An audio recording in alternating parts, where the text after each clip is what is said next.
This spring and summer, I'm leading some orchid spotting walks near Canterbury in Kent. Now, over the last few years, I've got loads of really good footage of orchids growing wild in this area, and that's what I'm sharing now. So I hope you enjoy it, and keep an eye out on my website for any orchid spotting walks coming up this year. Bye! One of the most frequently found orchids in the UK is the common spotted orchid.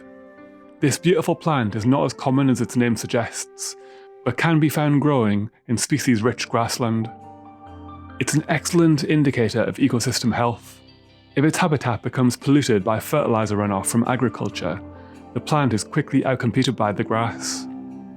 If you come across a common spotted orchid in the wild, you're probably standing in a healthy and biodiverse habitat. Orchids are highly adapted to life in their natural environment. One of the most impressive adaptations of the bee orchid is its ability to mimic solitary bees. The flowers not only look like female solitary bees, they also emit chemicals that mimic their scent. This type of adaptation is called pseudocopulation. This ingenious mimicry attracts male bees in search of a potential mate. After landing on the flower, they realise they've been fooled and fly off in search of another female. This repeated journey between flowers ensures the cross-pollination of bee orchids. But bee orchids aren't the only ones that can mimic pollinating insects. The fly orchid may look like a fly, but it's actually mimicking a female digger wasp. Like the bee orchid, it not only looks like a female wasp, but smells like one too. The early spider orchid is Britain's earliest flowering orchid and mimics female mining bees. This was once a very rare orchid, but a significant population established at Samphire Hoe in Kent and now numbers many thousands. However, UK sites are still very limited in number. One of our rarest species is the late spider orchid, another pseudocopulator that mimics female solitary bees. It's estimated that in the 1980s, less than 50 plants remained in the UK. Even now, after years of intensive conservation efforts, only a few hundred plants can be found flowering each year. In the UK, this species cannot be found outside of Kent. You might have realised by now that orchids are often named after things that they resemble. Here's a few more like that. The pyramidal orchid looks like a pyramid. Its pink flowers can be seen from a distance floating above the species-rich grassland that it thrives in. The lady orchid grows along the margins and in the glades of ancient woodland. It's very rare in the UK, but can be found in great numbers at a few sites in Kent. If you look at the individual flowers, you might be able to see a lady wearing a frilly dress.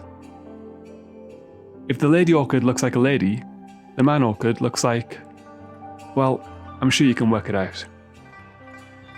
And the extremely rare monkey orchid, you guessed it, little monkeys. One of Britain's most unusual looking flowers has to be the lizard orchid. Its long lip resembles the tail of a lizard, hence its name. It was once extremely rare in the UK and considered by some botanists to be extinct, but in more recent years it has made a comeback. Strangely, its flowers smell very strongly of male goats.